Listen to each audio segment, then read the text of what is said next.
Hi everyone and welcome back to Physics 2A. As you probably have seen from my announcements, I had quite a busy weekend and yesterday, Monday, I got a little wrist surgery done, just very simple thing, but I guess I have to keep this on for a couple of weeks. So bear with me as far as getting stuff up on Canvas and such. I'm already having a pretty hard time typing with this, so we'll see how it goes, okay? The first thing I wanted to point out real quick is our schedule. So this is the schedule that you guys have. As you can see, we're already running a little behind as far as the lab and homework goes, but that's okay. I pushed those back because I wanted to give you guys a little more time to fully understand these things and so that we could have a recitation together and work on it.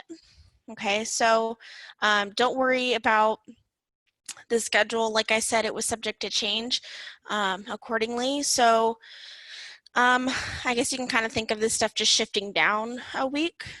And we may not have a lab this week. I'm not quite sure yet. As it comes, we'll see. But it might be a little too much to have a midterm and an midterm exam and a lab the same week. Okay, so we'll kind of see how it goes for this week and next week and go from there. Okay, so let's see. In regards to that, today we will be starting Module 4. I'll start going over dynamics and Newton's laws. And I'll actually continue through to these other topics, friction, drag, and elasticity. Well, maybe not elasticity quite yet, but I'll get through friction, and I will make sure to cover everything with Newton's laws so that you'll be ready for your midterm. Okay, so just kind of giving you guys a little bit more information on that. Let's see here. Okay, so let's go ahead and get started through the lecture. This will be put into quite a few mini lectures because it is a long one. Okay, so we are going to be going over Newton's laws of motion. Okay, and there are 3 total laws of motion. Okay, so I wanted to first give you guys a little bit of idea of a concept of force. Okay, so in the past few weeks, we've been talking a lot about vectors. Okay, and we've been talking about vectors, so magnitude and direction, right? That's what a vector is. It has a magnitude and a direction. So I've been talking about displacement.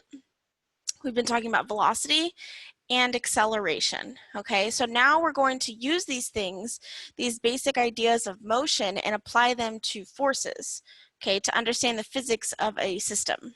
Okay, so as you can see here, I have a couple of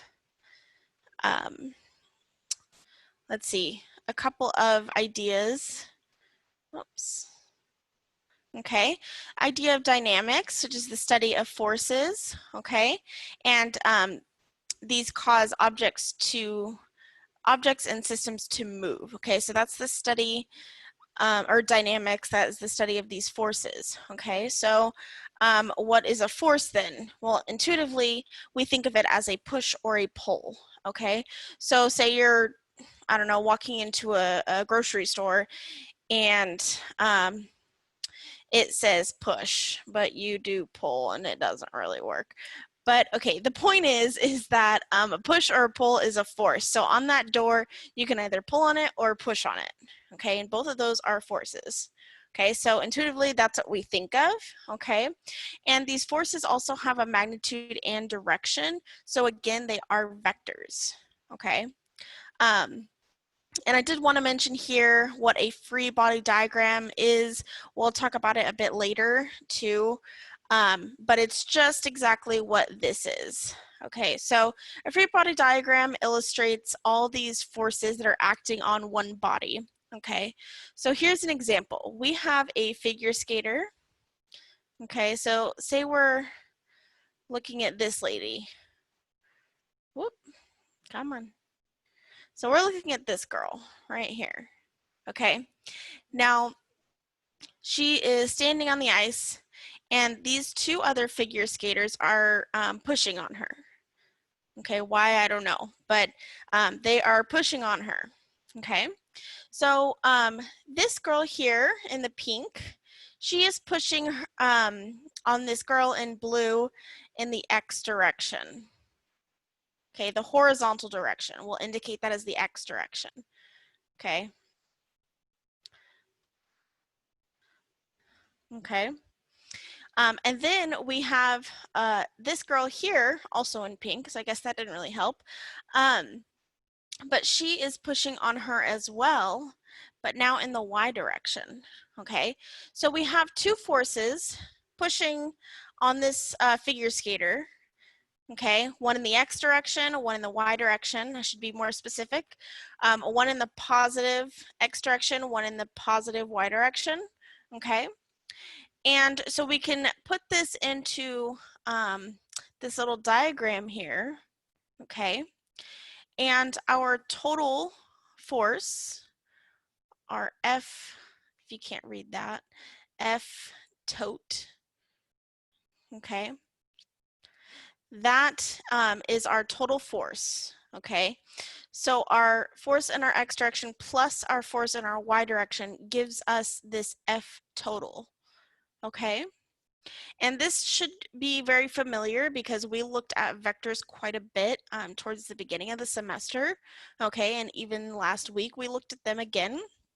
Okay, it's the same exact thing, but now we're labeling them as something. Okay, so we're not just saying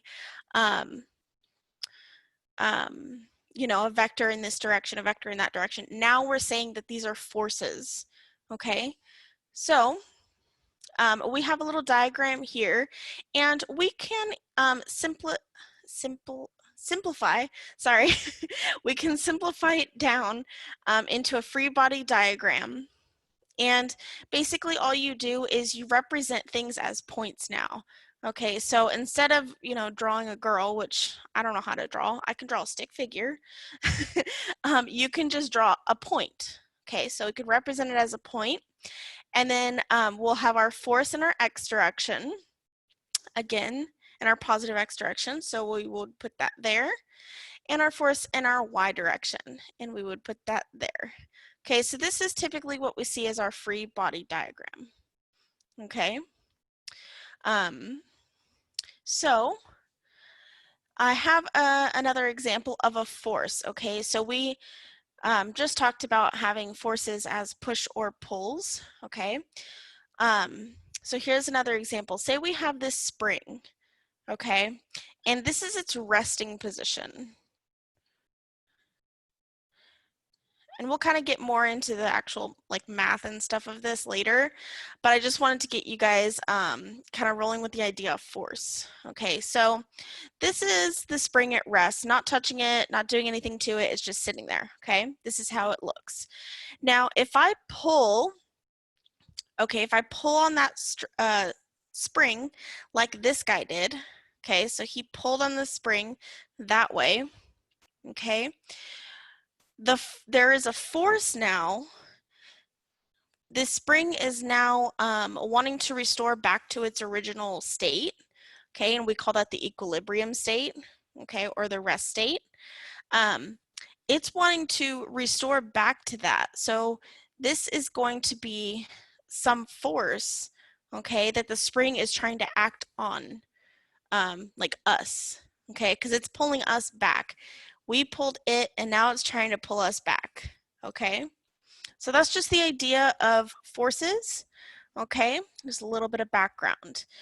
Now, we have three laws of motion, okay, that Newton came up with. So Newton's first law of motion basically states that an object at rest will stay at rest and an object in motion will stay in motion, okay, with some constant velocity, say, and it will stay in that state unless it's acted upon by an external force. okay? And I have a couple examples to kind of get your mind around that, okay? But basically, an object at rest stays at rest, an object in motion stays in motion unless something else acts on it, okay? I also have this statement here that there must be a cause for there to have any change in velocity. Okay, so what does that mean? So it's basically restating this. There has to be some kind of external force, okay, to have some kind of change in the velocity. Okay. I don't know why my pen doesn't work very much today. Okay, and this change in velocity will be either a change in magnitude or the change in direction. Okay, so let me show you real quick what I mean. Okay, so I skipped a slide, I'll go back to that. My example here is, say we have a football on a tee. Okay, that football's not going anywhere. Okay, we just set it there, it's done. Okay, unless we act on it. Okay, so if we have a football and say we kick it, okay, so here's my little diagram. I have a football and then we kick it, okay, with some force, okay, and this ball then gets launched into the air. Okay, now let's neglect air resistance for now, okay? Again, physicists, we like to just kind of wave that away for a minute, okay? So we're assuming that there's no air resistance, and let's also assume for a second that there's no gravitational force, okay? Newton's first law says that in this perfect world, if we have a football, say, or any object, and we kick it, okay, apply some force to it, now that ball is going to continue in this direction forever. Okay, so it'll continue in that direction forever unless it's acted upon by another force. Okay, so again, let's go over this again. We had a football sitting on a tee, okay, not moving, not doing anything. That object is at rest and it's staying at rest. Velocity is 0, okay? Then we act on it by a force, our kicking, okay? We kick it up and we give it some velocity. Now this ball is going to continue in that direction, just like we have here, okay, forever, unless acted upon by another force, okay? So in that perfect world, that's how it would work. But of course, on Earth, we do have gravity, we do have air resistance, and those are those external forces. Those are more external forces. I don't know why my pen is not working. Oop, okay, well, external forces, okay? So gravity and friction or air resistance here would be those external forces that would bring that ball back down to Earth. Okay, and that's what we do see in real world scenarios. Okay. All right, going back to this one, just to kind of get you in understanding inertia. Okay, and that's what we will be looking at as well here. So inertia is going to be the property of a body to remain at rest or to remain in motion with some constant velocity. Okay, so it's just another way that we look at Newton's first law. Okay, so as you can see here, the law of inertia is also Newton's first law, same kind of deal. Okay, and the inertia of an object is measured by its mass. Okay, so we want to know, here's an example of inertia, okay? We want to know which one has more mass, a kilogram of cotton balls or a kilogram of gold. Okay, this is a quick example. So we know that if you just think about this really quickly, you're going to be like, oh, well, gold weighs more, right? So it must be gold. But we are looking at mass, okay, not weight.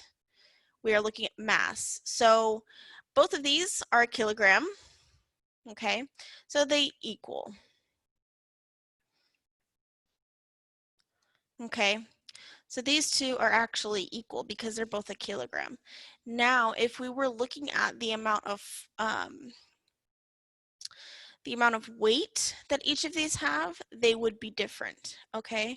So weight has to do with, or weight is a force, I should say. Okay, and that's the basically the force of gravity, okay, here on Earth. That's what we see as weight, and that's how, you know, we weigh ourselves, weigh other things, okay? But yeah, weight is a force, okay? So just kind of try to keep those separated in your mind, okay? When you think of trying to think of weight as a mass, it's not quite true, okay? Weight is a force, okay? So these two things are not the same thing. All right. Okay, I'm gonna go ahead and pause this video and then resume in a minute, okay? And that will be our next little video. Stop recording.